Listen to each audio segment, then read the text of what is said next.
Doctor S Jeeva's NEET mystery of biology அப்படிங்கிற இந்த YouTube சேனலுக்கு உங்களை வரவேற்கிறேன். இந்த சேனல் வீடியோக்களை தொடர்ந்து பெற சப்ஸ்கிரைப் பண்ணி பெல் பட்டனை கிளிக் பண்ணி வச்சுக்கோங்க.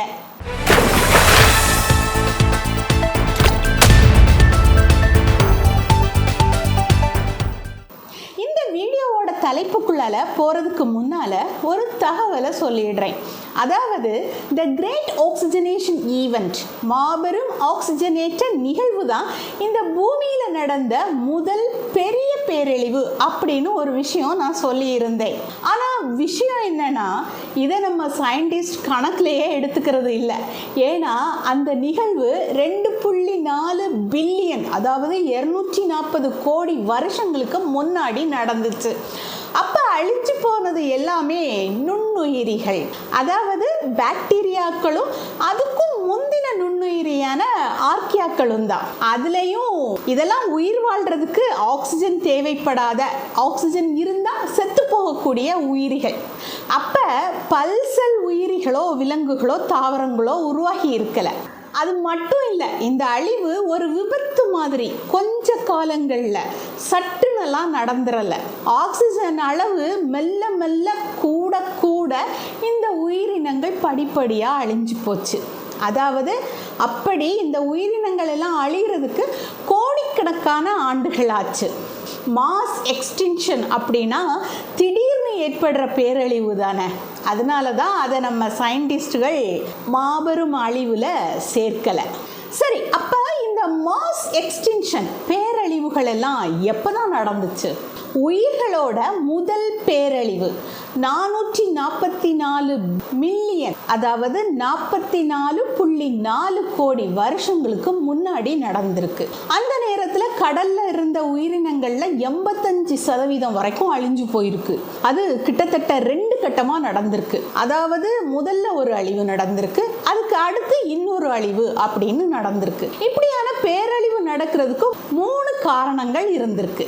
ஒன்று, கோண்டுவானா அப்படிங்கிற கண்டம் இடம்பெயர்ந்திருக்கு. நம்ம முதல் வகுப்புலையே பார்த்தோம்ல, பூமி எப்பவுமே நிலையா இருக்காது, அதோட கடல் பரப்புல கண்டங்கள் நகர்ந்துகிட்டே இருக்கும் அப்படின்னு. அப்படி கோண்டுவானா கண்டம் தெற்கு துருவத்தை நோக்கி நகர்ந்திருக்கு.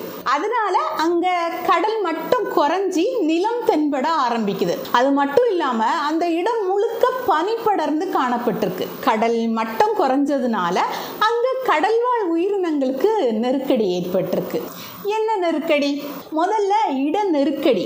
ஏன்னா அந்த உயிரினங்கள் வாழ்ந்த இடம் இருக்குல்ல, கடல், அது சுருங்கி போய் நிலம் வெளியில வந்துருச்சு இல்லையா? அதனால கடல்வாழ் உயிரினங்களும் உயிர் வாழ்றதுக்கு இடம் இல்லாம அழிக்கப்பட்டிருக்கு. அது மட்டும் இல்லாம கடல்ல ஆக்சிஜன் அளவும் குறைஞ்சு போயிருக்கு. அப்படி ஆக்சிஜன் அளவு குறைஞ்சதுனால ஒரு சீரற்ற உணவு சுழற்சி ஏற்பட்டிருக்கு. சாப்பாட்டுக்கே வழி இல்லாத ஒரு நிலைமை. அதனாலேயே பெருமளவு உயிரினங்கள் செத்து போயிருக்கு. மீதி இருக்கிறதெல்லாம் போராடி உயிர் வாழ வேண்டியதா இருந்துச்சு. இந்த படிப்படியா இந்த சூழல்களை எல்லாம் கடந்து மறுபடியும் உயிர்கள் கடல்ல செழிக்க ஆரம்பிச்சாலுமே இந்த நெருக்கடிகள் எல்லாம் சேர்ந்து உயிர்களை நிலத்துல வாழ்ற சூழ்நிலைக்கு தள்ளி இருக்கு அப்படின்னு நம்ம புரிஞ்சுக்கலாம். ஏன்னா உயிர்கள் சூழ்நிலைகளை சமாளிச்சு உயிர் வாழ்றதுக்கு நிலத்துக்கு வர வேண்டியதா போச்சு. போன வீடியோல நாம நீர்ல இருந்து நிலத்துக்கு உயிர்கள் எப்போ எப்படி வந்துச்சு அப்படின்னு பார்த்தோம். கடைசியா நீர்நில வாழ்வன ஆம்பிபியன்ஸ் 370 மில்லியன், அதாவது 37 கோடி வருஷங்களுக்கு முன்னாடி தோன்றி இருக்கு அப்படின்னும், அதுலயும் டிக்டாலிக் மாதிரியான மீன்கள் தான் முதல்ல நிலத்துல நடந்த முதுகெலும்பு உள்ள விலங்கினம் அப்படின்னும், அதுதான் காலப்போக்கில் 4 கால் விலங்கினமா மாறி இருக்கு அப்படின்னும் பார்த்தோம். இந்த விலங்குகளுக்கு உணவு இருக்கு, இடம் இருக்கு, வேட்டையாடிகள் இல்லை அப்படின்னு ரொம்ப ஈஸியா நிலத்துக்கு வந்துருச்சா? அது எப்படி அவ்வளோ ஈஸியா வந்துட முடியும்? நீர்ல இருந்து வெளியேறி நிலத்துல வாழணும் அப்படின்னா அதுக்கு அந்த உயிர்கள் ஏகப்பட்ட சவால்களை எதிர்கொண்டு தானே ஆகணும். தண்ணியிலே வாழ்ந்துட்டு திடீர்னு நிலத்துக்கு வந்தா தோல் எல்லாம் உலர்ந்து போகும். அப்படி உலர்ந்து போகாம இருக்கிறதுக்கு சரும தடைகள், ஸ்கின் பேரியர்ஸ், அதுக்கப்புறம் ஷெல்ஸ், ஓடுகள், இதெல்லாம் தேவைப்பட்டுச்சு. இன்னொரு விஷயம், தண்ணியில வாழ்ற உயிரினம் பண்ணோம்னா ஸ்பெர்ம்ஸ் அண்ட் எக்ஸ், விந்துவையும் முட்டையும் தண்ணியில விட்டுரும். அதுக்கு அடுத்த கட்டமான கருத்தரிக்கிறது, அதான் ஃபர்டிலைசேஷன் இருக்குல்ல, இதெல்லாம் வெளியில, அதாவது உடல்களுக்கு வெளியே நடக்கும். அதை நாம வெளிப்புற கருத்தரித்தல், அதாவது எக்ஸ்டர்னல் ஃபர்டிலைசேஷன் அப்படின்னு சொல்றோம். இப்ப விலங்குகள் நிலத்துக்கு வரணும்னா இந்த மறு உற்பத்தி முறையும் மாறணும் இல்லையா? ஏன்னா இங்க விந்துவையும் முட்டையும் வெளியிடுறதுக்கு தண்ணி இல்லையே. அப்ப நிலத்துல விலங்குகள் வரணும்னாலே அதோட மறு உற்பத்தி, ரீப்ரொடக்ஷன் பண்ற விதத்தை மாத்தி ஆகணும். அதனாலதான் உள்கருத்தரித்தல் முறையை உருவாக்கிக்கிச்சு. அதாவது முட்டைகள் உடம்புக்குள்ளாலேயே கருத்தரிச்சுது. அதுக்கப்புறம் கடலுக்குள்ள இருந்த ஈர்ப்பு விசைக்கும் நிலத்துல இருந்த ஈர்ப்பு விசைக்குமே வித்தியாசம் இருந்துச்சு. எவ்வளவு பெரிய உடம்பா இருந்தாலும் தண்ணிக்குள்ள சுலபமா நீந்தி போயிடலாம். ஆனா இங்க அப்படி முடியாது. வலுவான ஸ்கெலிட்டன்ஸ், அதாவது எலும்புக்கூடுகள் தேவைப்பட்டுச்சு. அப்புறம் நிலத்துல காற்று சுவாசிச்சாதான் உயிர் வாழவே முடியும். ஆனா கடலுக்குள்ள இருக்கிறப்ப நீர்ல இருக்கக்கூடிய ஆக்சிஜனை கில்ஸ், அதுதான் செவில்கள் மூலமாவோ இல்ல ஸ்கின்ஸ், தோல் மூலமாவோ எடுத்துக்கும். இப்ப நிலத்துக்கு வந்தா சுவாசிக்க லங்ஸ், நுரையீரல் வேணும். அப்ப அதுக்கு தகுந்த மாதிரி பரிணாம வளர்ச்சியை கடல்ல இருக்கிறப்பவே ஆரம்பிக்கணும். இப்ப கூட நுரையீரல் வழியா சுவாசிக்கிற விலங்குகள் கடல்ல இருக்குது. அதென்ன விலங்குகள்? திமிங்கலம், டால்பின் மாதிரியான மீன்கள் தான் அது. சரி, விஷயத்துக்கு வருவோம். அப்ப இவ்வளவு கஷ்டப்பட்டு உயிர்கள் நிலத்துக்கு வர இன்னொரு முக்கியமான காரணமும் இருக்கு. அத போன வீடியோல நான் சொல்லாம விட்டுட்டேன், மன்னிச்சுக்கோங்க. அந்த முக்கியமான விஷயம் என்னன்னா, டிவோனியன் பீரியட், அதாவது டெவோனியன் காலகட்டத்தில் தான் தாவரங்கள் நிலத்தை நோக்கி நகருது. கடல்ல மீன் இனங்கள் அபரிதமா வளர்ச்சி அடையுது. ஏகப்பட்ட கடல்வாழ் உயிரினங்கள் தோன்றுது. அதுலயும் குறிப்பா தாடை, ஜா இருக்கிற மீன்கள் தோன்றுது. அது மட்டும் இல்ல, கவச மீன்கள் தோன்றுது, மடல் துடுப்பு மீன்கள் தோன்றுது, கதிர் துடுப்பு மீன்கள் எல்லாம் தோன்றுது. இதுல மடல் துடுப்பு மீன்கள், லோப்டு ஃபின்ட் ஃபிஷஸ்னா மடல்கள் மாதிரியான அமைப்பை கொண்ட மீன்கள். இந்த மீன்கள் தான் இன்னைக்கு நீர் நில வாழ்வனவா பரிணமிச்சிருக்குது. ஏன்னா அதோட துடுப்பு, ஃபின்ஸ் இருக்குது இல்லையா, அதோட எலும்பு அமைப்பை பார்த்தா அதுல வலுவான எலும்பு இருக்கும். அதனாலதான் நிலத்துக்கு வர்றப்ப அதால வலுவா தரைய ஊன்றி வர முடிஞ்சது. அப்ப கதிர் துடுப்பு மீன்கள், ரே ஃபின்ட் ஃபிஷஸ்னா என்ன?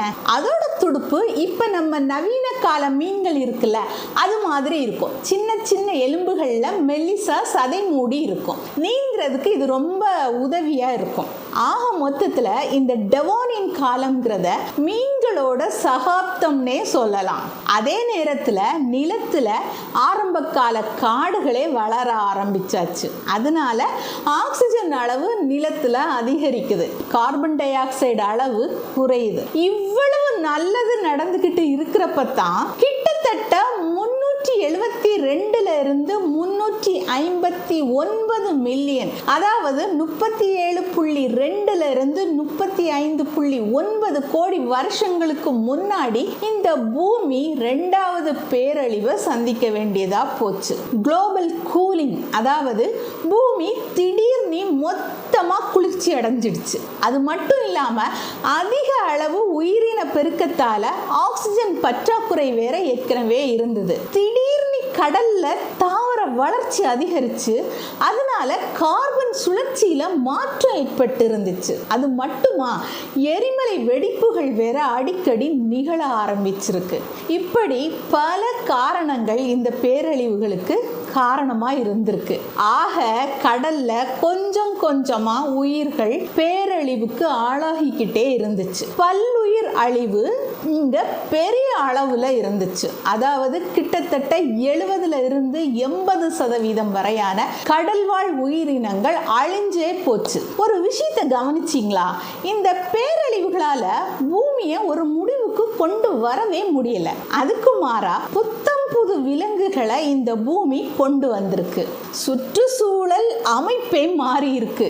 ஆரம்பத்துல கடல்ல இருந்த முதுகெலும்பிகளோட பரிணாமம் வேறொரு வடிவம் எடுத்திருக்கு. ஆக இத்தனை கஷ்டங்கள் இருந்தாலும் உயிர்கள் வாழத்தான் செய்தது, தங்களை தகவமைச்சுக்கிட்டது, செழிச்சு பெருகவும் செய்துச்சு. ஏன் பல கோடி வருஷங்களுக்கு முன்னாடி இருந்த உயிர்கள் எல்லாம் இப்ப இல்லைன்னு நமக்கு கூட ஒரு கேள்வி வந்திருக்கும். அதுக்கு காரணம் இதுதான். உலகம் இப்படி கிட்டத்தட்ட 5 பேரழிவுகளை சந்திச்சுதான் இப்ப நாம இருக்கிற இந்த நிலைமையில இருக்குது. ஆனாலும் எத்தனை பேரழிவுகளை சந்திச்சாலும் இந்த உயிர்கள் தான் சுற்றுச்சூழல் அமைப்பை உருவாக்கிச்சு. அதுதான் காடுகளை உருவாக்கிச்சுது, மண்ணை உருவாக்கிச்சுது. நிலத்துல உணவு சங்கிலிக்கு இதுதான் வழிவகுத்துச்சு.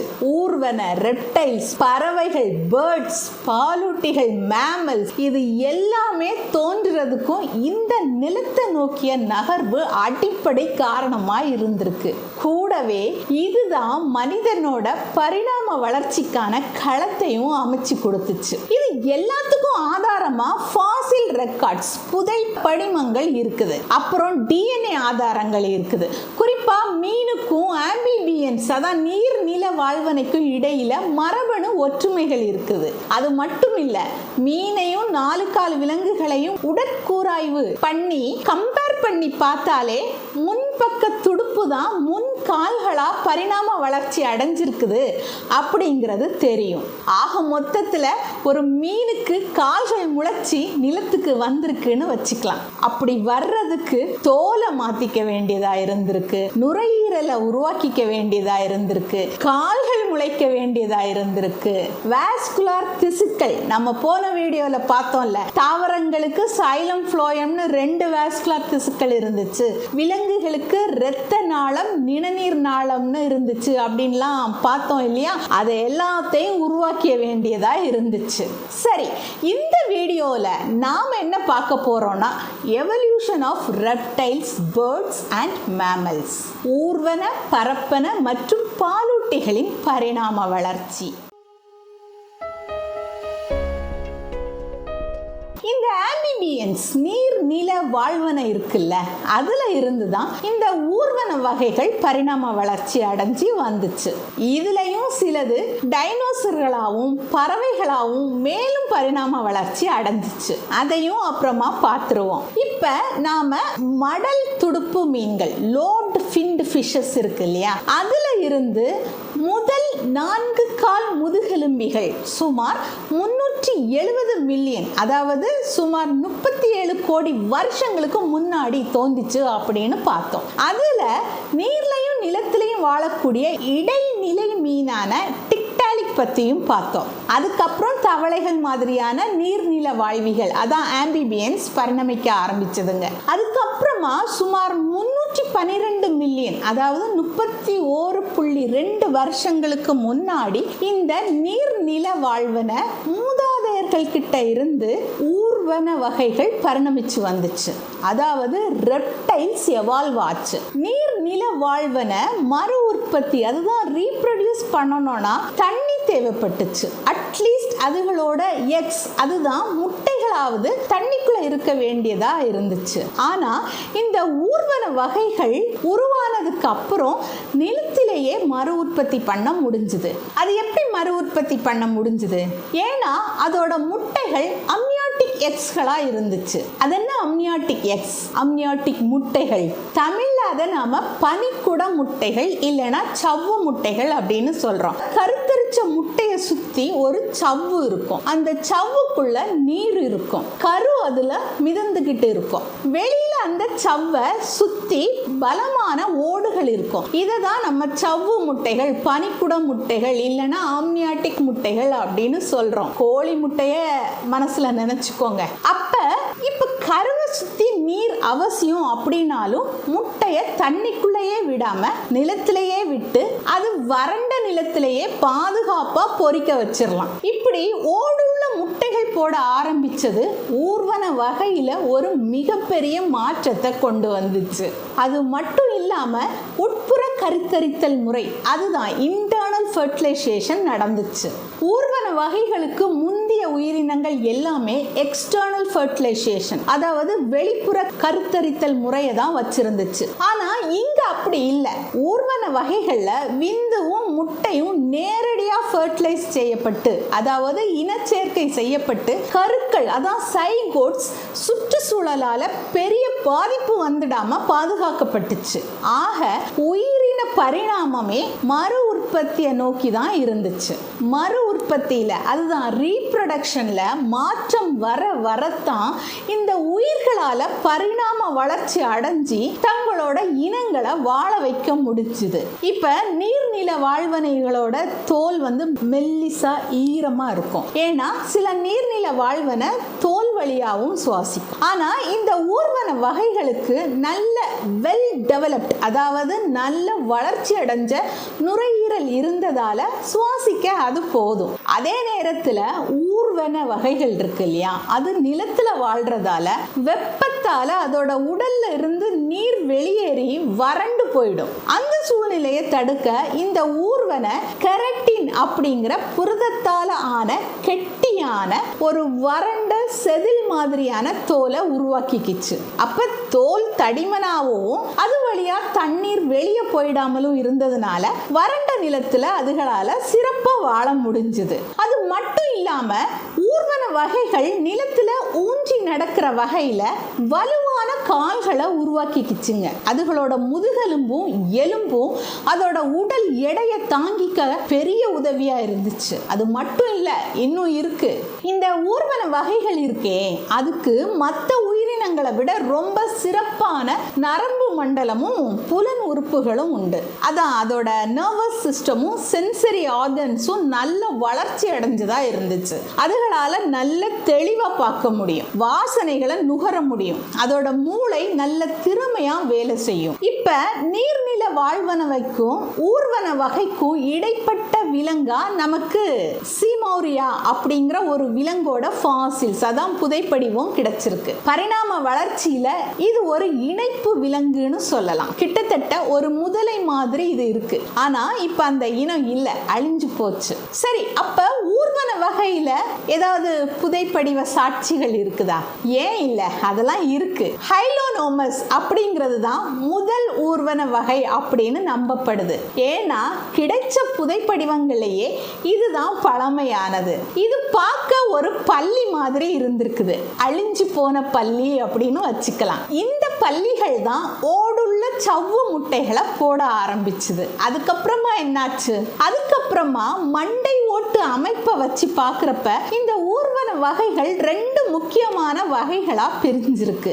ஒரு வகை என்னன்னா, இன்னைக்கு பாலூட்டிகள் இருக்குது இல்ல, மேமல்ஸ், அதுகளோட மூதாதையரா பிரிஞ்சிருக்கு. இதுங்களோட மண்டை ஓட்டுல கண்ணுக்கு பின்னால ஒரு ஓப்பனிங், அதாவது திறப்பு ஓட்டை இருக்கும். இன்னொரு வகை இருக்குல்ல, அது டைனோசர்கள், பறவைகள், இன்னைக்கு இருக்கக்கூடிய ஊர்வன வகைகள், இது எல்லாத்துக்குமே முன்னோர்களா இருந்திருக்கு. இதுகளோட மண்டை ஓட்டுல கண்ணுக்கு பின்னாடி ரெண்டு ஓப்பனிங்ஸ், அதான் ஓட்டைகள் இருக்கும். ஒரு கட்டத்துல இந்த பாலூட்டிகளோட மூதாதையர் ஊர்வன இருக்கு இல்லையா, அது நிறைய பல்கி பெருகி இருக்கு. பாலூட்டிகளோட மூதாதையர் அப்படின்னு சொன்னோடனே இதுதான் நிஜ பாலூட்டிகள் அப்படின்னு நினைச்சிடாதீங்க, அதுக்கு முந்தைய நிலை. நம்ம ஏன் இத பாலூட்டிகளோட மூதாதையர் அப்படின்னு சொல்றோம்? ஏன்னா இதுவும் ஊர்வன வகை தான். ஆனாலும் இப்ப இருக்கக்கூடிய பாலூட்டிகள் இருக்குல்ல, மேமல்ஸ், அதுக்கு இருக்கக்கூடிய பல அம்சங்கள் இந்த ஊர்வன வகைகளுக்கும் இருந்திருக்கு. அதென்ன அம்சங்கள்? அதுங்களோட ஒவ்வொரு கண்ணுக்கு பின்னாடியும் மண்டை ஓட்டுல ஒரு திறப்பு இருக்கும். இப்படி இருக்கிறதால இதுகளோட தாடை வலுவா இருக்கும். இதுலயே கார்னிவோரஸ், ஹெர்பிவோரஸ் அப்படின்னு ரெண்டு வகைகள் இருந்துச்சு. கார்னிவோரஸ்னா தெரியும் தானே, மாமிச உண்ணி. ஹெர்பிவோரஸ்னா தாவர உண்ணி. அப்புறம் அதுகளோட பற்கள் எல்லாம் ஒரே மாதிரி இருக்காது. இப்ப நமக்கே முன்பல், கடவாய்ப்பல்னு வேற வேற விதமா இருக்குதா, அது மாதிரி அதுங்களோட பற்களும் எல்லாம் ஒரே மாதிரி இருக்காது. அப்புறம் அதோட மூட்டு மேம்பட்ட நிலையில இருக்கும். சிலதுகளுக்கு முடிகள் வளர்ந்துருந்துச்சு. இன்னொரு முக்கியமான அம்சம் என்ன அப்படின்னு பார்த்தோம்னா, இப்ப வெளியில குளிரா இருந்தாலும் சரி, இல்ல வெப்பம் அதிகமா இருந்தாலும் சரி, இதுகளால தங்களோட உடம்போட வெப்பநிலையை கட்டுப்படுத்த முடியும், ஒரே சீரா வச்சிருக்க முடியும். இதை நாம வார்ம் பிளட்டட் அனிமல்ஸ், வெப்ப ரத்தம் கொண்ட விலங்குகள் அப்படின்னு சொல்லுவோம். வார்ம் பிளட்டட் அனிமல்ஸ், வெப்ப ரத்தம் கொண்ட விலங்குகள்னு ஒன்று இருந்தா, அப்ப குளிர் ரத்த விலங்குகள், கோல்ட் பிளட்டட் அனிமல்ஸ்னு ஒன்று இருந்தாகணும்ல. ஆமா, அப்படியும் இருக்கு. அதுதான் மீன் வகைகள், நீர்நில வாழ்வன, ஊர்வன, இது எல்லாமே குளிர் ரத்த விலங்குகள் தான். அதெல்லாம் இதெல்லாம் உடல் சூட்டுக்காக வெளிப்புறத்துல இருக்கக்கூடிய வெப்பத்தை தான் நம்பி இருக்கும். சரி, நாம இப்ப விஷயத்துக்கு வருவோம். ஆக இந்த பாலூட்டிகளோட மூதாதையர் தான் முதல் வெப்ப ரத்தம் கொண்ட விலங்குகள், அதாவது வார்ம் பிளட்டட் அனிமல்ஸ். என்னதான் இதுங்க நிஜ பாலூட்டிகள் இல்லை அப்படின்னாலும் சுமார் 275 மில்லியன், அதுதான் 27.5 கோடி வருஷங்களுக்கு முன்னாடியே இதுங்க தான் இந்த உலகத்தையே ஆட்சி பண்ணி இருக்குது. ஆனா சுமார் 252 மில்லியன், அதாவது 25.2 கோடி ஆண்டுகளுக்கு முன்னாடி உலகம் மூணாவதா ஒரு பேரழிவை சந்திச்சது. அதுதான் பெர்மியன் ட்ரையாசிக் பேரழிவு. இதை நம்ம சயின்டிஸ்ட் கிரேட் டையிங், பெரும் இறப்பு அப்படின்னு சொல்றாங்க. கிட்டத்தட்ட 96% கடல் உயிரினங்களும் 70% நிலப்பரப்புல வாழ்ந்த முதுகெலும்பு இனங்களும் அழிஞ்சிட்டதா சொல்றாங்க. எதனால இப்படி ஒரு பேரழிவு நடந்துச்சு? இதுக்கு காரணம் சைபீரியாவில் நடந்த மிகப்பெரிய எரிமலை வெடிப்புகள் தான் அப்படின்னு விஞ்ஞானிகள் நம்புறாங்க. இந்த மாபெரும் எரிமலை வெடிப்புகளால பூமி வெப்பமடைஞ்சு கடல் அமிலத்தன்மை வாய்ந்ததா மாறிடுச்சு, அதாவது அசிடிக் நேச்சரா மாறிடுச்சு. ஆக்சிஜன் பற்றாக்குறை ஏற்பட்டுச்சு. Global warming, acidification and oxygen depletion occurs. இந்த பூமியோட காலநிலை ஒரு பேரழிவை ஏற்படுத்தக்கூடிய காலநிலையா மாறி போச்சு. சரி, இவ்வளவு உயிர்கள் அழிஞ்சு போனதுக்கு அப்புறமும் இந்த உலகம் மொத்தமா அழிஞ்சு போச்சா என்ன? இல்ல. உயிர்கள் தொடர்ந்து உயிர் வாழ தங்களை மேலும் மேலும் பரிணாம வளர்ச்சி மூலமா தகவமைச்சுக்குதுங்க. அது எப்படி? அடாப்டிவ் ரேடியேஷன் மூலமா, அதாவது தழுவல் பரவல் இல்லைன்னா தகவமைப்பு பரவல் மூலமா இந்த உயிரினங்கள் தங்களை தகவமைச்சு உயிர் வாழ்ந்துச்சுங்க. அதாவது ஒரு இனம் இருக்குது அப்படின்னா அந்த இனத்துல இருந்து வேற வேற இனங்கள் உருவாகும். அதாவது ஒரே ஒரு இனம் வேற வேற சூழல்கள்ல வாழ வேண்டிய நிர்பந்தம் வந்தா அது அந்த சூழலுக்கு ஏற்ப வாழத்தக்க மாதிரி தன்னை தகவமைச்சுக்கும். அப்படி தகவமைச்சு வேற ஒரு இனமா மாறிடும். டார்வின் இந்த விஷயத்தை அழகா விளக்கி இருப்பாரு. அதாவது கேலப்பகோஸ் தீவுகள்ல பல குட்டி வகை பறவைகள் இருக்கு. அத ஃபிஞ்சர்ஸ் அப்படின்னு சொல்லுவோம். அந்த பறவை வகைகள் எல்லாமே ஒரே மூதாதையர்ல இருந்து தோன்றினது தான். அதாவது ஒவ்வொரு வகை குருவியும் அந்த தீவுல கிடைக்கக்கூடிய உணவுகள் அடிப்படையில தங்களோட அலகுகள் இருக்குது இல்லையா, பீக்ஸ், அந்த அலகுகளை தகவமைச்சுக்குதுங்க. அதாவது விதைகள், பழங்கள் இந்த மாதிரி அதிகமா இருக்கக்கூடிய இடங்கள்ல இந்த பறவைகள் இருந்தா அதுக்கேற்ற மாதிரி அலகு இருக்கும். பூச்சிகள் அதிகமா இருந்தா அதுக்கேற்ற மாதிரி அலகு இருக்கும். தேன் அதிகமா இருந்தா அதுக்கேற்ற மாதிரி அலகு இருக்கும். ஆக இப்படி உண்ண தகுந்ததையெல்லாம் உண்டு அதுக்கேற்ற மாதிரி தங்களை தகவமைச்சுக்கிட்டதால தான் அதுகளால உயிர் வாழ முடிஞ்சது. அப்ப இந்த அடாப்டிவ் ரேடியேஷன், தகவமைப்பு பரவல் அப்படிங்கிறது ஒரு குறிப்பிட்ட இடத்துல ஒரு இனம் வெவ்வேறு வாழ்க்கை முறைகளை பின்பற்றி பல இனங்களா பிரிஞ்சு போறத குறிக்குது. பறவைகள் எல்லாம் அப்புறமா தான் தோன்றிச்சு. ஒரு எடுத்துக்காட்டுக்காக தான் இதை இப்பவே பார்த்தோம். சரி, அப்ப பெருமளவு உயிரினங்கள் அழிஞ்சு போனதால மிச்சம் மீதி இருந்த உயிரினங்கள்ல இருந்து பல வகையான உயிரினங்கள் தோன்றிச்சு அப்படின்னு நாம இதுல இருந்து புரிஞ்சுக்கலாம். அப்படிதான் இந்த மூணாவது மாபெரும் பேரழிவு இருக்குது இல்லையா, அது பாலூட்டிகளோட மூதாதையர் ஆட்சி செய்துகிட்டு இருந்த நிலத்தை ஊர்வன வகையில இருந்த இன்னொரு வகையான மூதாதையர் ஆட்சி செய்ய காரணமா இருந்துச்சு. அந்த மூதாதையர்கள்ல இருந்துதான் டைனோசர்கள், டிரோசர் அப்படிங்கிற பறக்கும் டைனோசர்கள், முதலைகள், இது எல்லாமே பரிணமிச்சுது. அதனாலதான் இந்த காலகட்டத்தை ஏஜ் ஆஃப் ரெப்டைல்ஸ், ஊர்வன யுகம் அப்படின்னு சொல்றாங்க. அதுக்காக பாலூட்டிகளோட மூதாதையர் எல்லாம் அழிஞ்சு போச்சா அப்படின்னு கேட்டா அப்படியெல்லாம் இல்லை. அதெல்லாம் பெருமளவு அழிஞ்சு போயிருந்தாலும் மிச்சம் மீதி இருந்ததெல்லாம் இன்னைக்கு இருக்கக்கூடிய பாலூட்டிகளா பரிணமிச்சிருக்கு. இருந்தாலும் டைனோசர்கள் மாதிரியான பெரிய ஊர்வன வகைகள் அதிக அளவு இருந்தப்ப இந்த பாலூட்டிகள் அங்கங்க கொஞ்சம் கொஞ்சம் கொஞ்சமா வாழ்ந்திருக்கு. இதுவே கடல்ல பாத்தீங்கன்னா அம்னோட்டுகள், பவளப்பாறைகள், எலும்புள்ள மீன்கள் இது எல்லாமே தோன்ற ஆரம்பிச்சது. இப்படி கடல்ல பெருமளவு உயிர்கள் அழிஞ்சு போனாலும் மிஞ்சி இருந்த இந்த உயிரினங்கள் புது உணவு சங்கிலியை உருவாக்கிச்சுங்க. இந்த மாபெரும் அழிவுக்கு பின்னாடி இந்த பூமியோட காலநிலையும் ஆக்சிஜன் அளவும் கொஞ்சம் கொஞ்சமா இம்ப்ரூவ், அதான் முன்னேற்றம் அடைய ஆரம்பிச்சது. அதனால கிட்டத்தட்ட 200 மில்லியன், அதாவது 20 கோடி வருஷங்களுக்கு முன்னாடி வரைக்கும் கிட்டத்தட்ட 5.2 கோடி வருஷங்கள் இந்த உயிர்கள் தங்களை தகவமைச்சுக்கிட்டு வாழ்ந்தது. தாவர வகைகள்ல கூட ஊசி இலை காடுகள் எல்லாம் உருவாகி இந்த பூமி சுற்றுச்சூழலை மேம்படுத்திக்க உதவியா இருந்துச்சு. வேட்டையாடிகள், இறை மாதிரியான விலங்குகள் நிலத்திலையும் செழிச்சு வாழ இந்த காடுகள் உறுதுணையா இருந்துச்சு.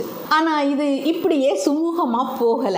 சுமார் 200 மில்லியன், அதாவது 20 கோடி வருஷங்களுக்கு முன்னாடி மறுபடியும் ஒரு பேரழிவு நடந்துச்சு, 4வது பேரழிவு. இந்த 4வது பேரழிவுல 80% உயிர்கள் அழிஞ்சு போயிருக்கு. இந்த பேரழிவுக்கு காரணமா மத்திய அட்லாண்டிக் மாக்மாட்டிக் மாகாணத்துல நீருக்கடியில எரிமலைகள் அதிகமா வெடிச்சதாலையும், அதனால இந்த பூமி பயங்கரமா சூடாகி கடலோட வேதியியல் கலவையில, அதாவது கெமிக்கல் காம்போசிஷன்ல மிகப்பெரிய மாற்றம் வந்ததா விஞ்ஞானிகள் சொல்றாங்க. சுமார் 20 கோடி வருஷங்களுக்கு முன்னாடி நடந்த இந்த நிகழ்வுல டைனோசர்களை தவிர பல முதுகெலும்பிகள், அதுதான் வெர்டிபிரேட்ஸ் அழிஞ்சு போயிருக்கு. ஒட்டுமொத்தமா அழிஞ்சுதா அப்படின்னு கேட்டா அப்படியெல்லாம் இல்லை. இருந்தாலும் இந்த பேரழிவுக்கு பிறகு டைனோசர்களோட ஆதிக்கம் அதிகரிக்க ஆரம்பிச்சது. நல்லா பாருங்க, முதலாவது பேரழிவால உயிர்கள் நிலத்தை நோக்கி வர வேண்டிய அவசியம் இருந்துச்சு. 2வது பேரழிவுக்கு அப்புறம் பாலூட்டிகளோட மூதாதையர்களுடைய ஆதிக்கம் அதிகமா இருந்துச்சு. 3வது நடந்த பேரழிவுல பாலூட்டிகளோட மூதாதையர்களோட ஆதிக்கம் குறைஞ்சி ஊர்வன வகைகளுடைய ஆதிக்கம் அதிகமா இருந்துச்சு. அப்புறம் அந்த ஊர்வன வகைகள்லையும் பலதும் 4வது அழிவுல அழிஞ்சு போச்சு. அதனால டைனோசர் வகைகள் மட்டும் ஆதிக்கம் செலுத்த ஆரம்பிச்சிருக்கு. டைனோசர் பல்லி இனத்தை சார்ந்தது அப்படின்னு நான் சொன்னா ஒத்துப்பீங்க தானே? அதெல்லாம் ஒத்துக்காதீங்க. ரெண்டும் ஊர்வன வகை தான். ஆனா அதோட பரிணாம கிளை இருக்கு இல்லையா, அது முதலை, பறவைகள் அப்படின்னு வேற ரூட்ல போகும். பல்லி வகைகள் தனி பரிணாம கிளைகள்ல போகும். அப்புறம் இன்னொரு விஷயம், இந்த காலகட்டத்துல குட்டி குட்டி பாலூட்டிகளும் பரிணாம வளர்ச்சி அடைய ஆரம்பிச்சிடுச்சு. ஏற்கனவே சொல்லிட்டேன், இருந்தாலும் மறுபடியும் நினைவுபடுத்திக்கிறேன். ஆக மொத்தத்துல ரொம்ப சின்ன சைஸ்ல 2 கால்ல நடக்கிற வகையில குட்டி டைனோசர்கள் ஆரம்ப காலகட்டத்தில் இருந்துச்சு. ஆனா 200 மில்லியன், அதாவது 20 கோடி ஆண்டுகளுக்கு முன்னாடி நடந்த 4வது பேரழிவு பெரும்பாலான முதுகெலும்பு உயிரினங்களை அழிச்சு இந்த பூமியை டைனோசர்கள் காலமா மாத்திச்சு. அந்த காலத்தை ஜுராசிக் காலகட்டம், ஜுராசிக் பீரியட்னு சொல்றோம். கிட்டத்தட்ட 20.1 கோடி வருஷங்களுக்கு முன்னாடி ஆரம்பிச்ச இந்த டைனோசர்களோட வாழ்க்கை வேகமா பரிணாம வளர்ச்சி அடைஞ்சது. இதுல தாவர உண்ணிகளும், அதுதான் ஹெர்பிவோரஸ்களும் இருந்துச்சு, மாமிச உண்ணிகள் கார்னிவோரஸ்களும் இருந்துச்சு. தாவர உண்ணிகளுக்கு எடுத்துக்காட்டா நாம ஸ்டீகோசோரஸ், பிராக்கியோசோரஸ் வகைகளை சொல்லலாம். மாமிச உண்ணிக்கு, அதான் வேட்டையாடி திங்கிற வகையில நாம அல்லோசோரஸை சொல்லலாம். அப்புறம் 145 மில்லியன், அதாவது 14.5 கோடி வருஷங்களுக்கு முன்னாடி குட்டி டைனோசர் வகைகள்ல இருந்து பறக்கிற டைனோசர்கள், ஏவியன் டைனோசர்ஸ் உருவாக ஆரம்பிச்சது. 145 மில்லியன்ல இருந்து 66 மில்லியன் வருஷங்களுக்கு முன்னாடி வரைக்கும், அதாவது 14.5 கோடி வருஷங்கள்ல இருந்து 6.6 கோடி வருஷங்களுக்கு முன்னாடி வரைக்கும் கிடைக்கிற எல்லா டெரஸ்ட்ரியல் எக்கோசிஸ்டத்திலையும், அதுதான் நிலத்தில் இருக்கக்கூடிய எல்லா சுற்றுச்சூழல்களையும் டைனோசர்கள் தான் ஆதிக்கம் செலுத்துச்சு. அந்த காலகட்டத்தில் ஃப்ளவரிங் பிளான்ட்ஸ், அதுதான் பூக்கும் தாவரங்கள் வேற தோன்ற ஆரம்பிச்சது. அதனால டைனோசர்களோட உணவு பழக்க வழக்கங்களையும் நடத்தையிலையும் பெரிய மாற்றங்கள் வர ஆரம்பிச்சுது.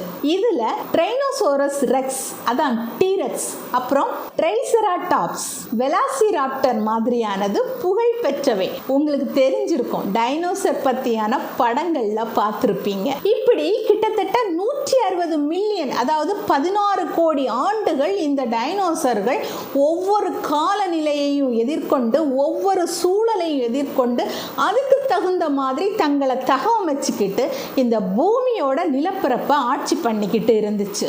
ஆனா சுமார் 6.6 கோடி, அதாவது 66 மில்லியன் வருஷங்களுக்கு முன்னாடி நடந்த 5வது பேரழிவு பறக்கும் வகைகளை மட்டும் விட்டு வச்சுட்டு மொத்தமா டைனோசர்களோட ஆதிக்கத்தையே முடிவுக்கு கொண்டு வந்துடுச்சு.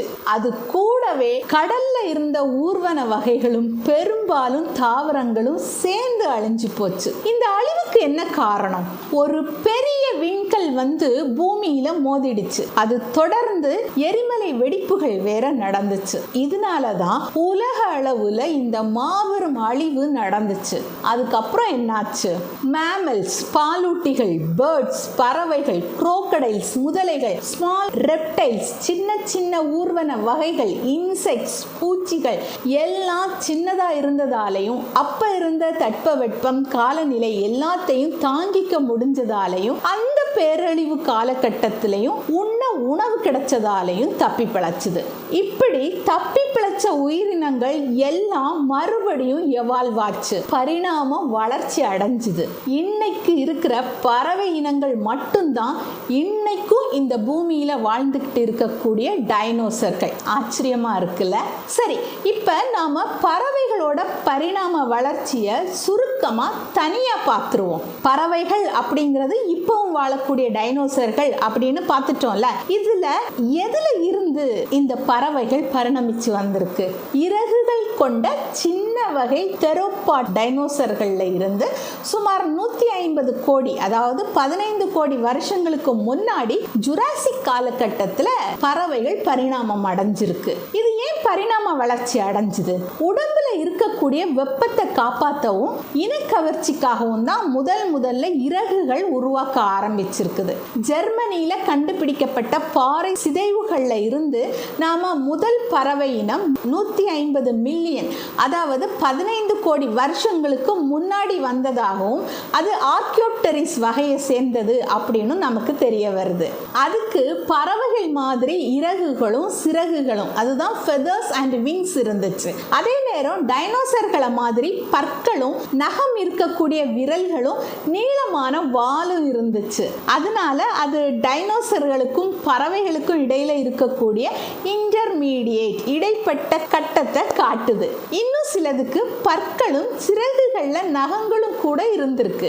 அப்புறம் சுமார் 66 மில்லியன், 6.6 கோடி வருஷங்களுக்கு முன்னாடி விண்கல் மோதல் மூலமா நடந்த ஒரு பேரழிவு எல்லா டைனோசர்களையும் அழிச்சிடுச்சு. அதை நாம 5வது பேரழிவுன்னு சொல்றோம், சரிதானே? அதுல இருந்து சில சின்ன பறவைகள் மட்டும்தான் பறந்து தப்பி பிழைக்க முடிஞ்சது. அது மட்டும் இல்லாம விதைகள், பூச்சிகள் மாதிரியான உணவுகளை அதால சாப்பிடவும் முடிஞ்சது. அதுக்கப்புறமா நவீன பறவைகளோட எழுச்சி ரொம்ப வேகமா பல்வேறு வகைகளா பரிணாம வளர்ச்சி அடைஞ்சது. வாத்து, பென்குயின் மாதிரியான நீர் பறவைகள், பாடக்கூடிய பறவைகள், வேட்டையாடுற பறவைகள்னு விதவிதமா உருவாகிச்சு. பறக்கிறதுக்கு தக்க இறகுகள், பற்கள் இல்லாத அலகுகள், ரொம்ப லகுவான லேசான எலும்புகள், முட்டைகள் விடுறது, பறக்கிறதுக்கான சிறப்பு திறன்கள், இது எல்லாமே உருவாகிச்சு. இப்படி ஒரு பெரிய அழிவுல இருந்து தப்பிச்சு பறவைகள் இந்த பூமியில ரொம்ப வித்தியாசமான முதுகெலும்பு உயிரினமா வளர்ச்சி அடைஞ்சது. பாலூட்டிகளோட மூதாதையர் பத்தி பார்த்துட்டோம். இருந்தாலுமே பாலூட்டிகளோட நேரடி மூதாதையரை நாம சினோடான்ட்கள் அப்படின்னு சொல்றோம். அது கிட்டத்தட்ட 230 மில்லியன், அதாவது 23 கோடி வருஷங்களுக்கு முன்னாடி வாழ்ந்திருக்கு. அதுக்கு மீசை, முடி, மேம்பட்ட நுரையீரல், லங்ஸ் எல்லாமே இருந்திருக்கு. 200 மில்லியன், அதாவது 20 கோடி ஆண்டுகளுக்கு முன்னாடி ஆதிகால பாலூட்டிகள் உருவ உருவத்துல சின்னதா ராத்திரி மட்டுமே நடமாடுற மாதிரி உருவாகி இருக்கு. அதாவது வேட்டையாடிகள் கிட்ட இருந்து தப்பிக்க யாருமே தன்னை வேட்டையாடிட கூடாது அப்படிங்கிறதுக்காக பதுங்கி பதுங்கி ராத்திரியில மட்டுமே நடமாடிக்கிட்டு இருந்திருக்கு. அதனாலதான் டைனோசர்கள் காலத்துல கூட அதுகளால தப்பி பிழைக்க முடிஞ்சிருக்குது. அதுக்கப்புறமா டைனோசர்கள் அழிஞ்ச பிறகு இந்த பாலூட்டிகள் வேகமா பரிணாம வளர்ச்சி அடைய ஆரம்பிச்சது. அதுவும் தாவர உண்ணிகள், மாமிச உண்ணிகள், ஹெர்பிவோரஸ், கார்னிவோரஸ்னு பிரிஞ்சுது. ராத்திரி நடமாடக்கூடிய வௌவால் மாதிரியான பாலூட்டிகள், முட்டை போடுற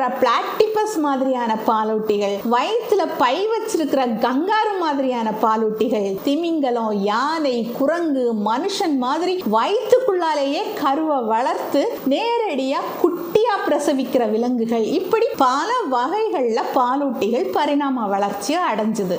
இந்த பாலூட்டிகளோட முக்கிய பண்புகள் என்னன்னா, முடிகள் இருக்கும், சூடான ரத்தம் இருக்கும், அதுங்களால தங்களோட குட்டிகளுக்கு பால் கொடுக்க முடியும், பல்வேறு வகையான பற்கள் இருக்கும், ரொம்ப கூர்மையான நுண்ணிய மூளை இருக்கும்.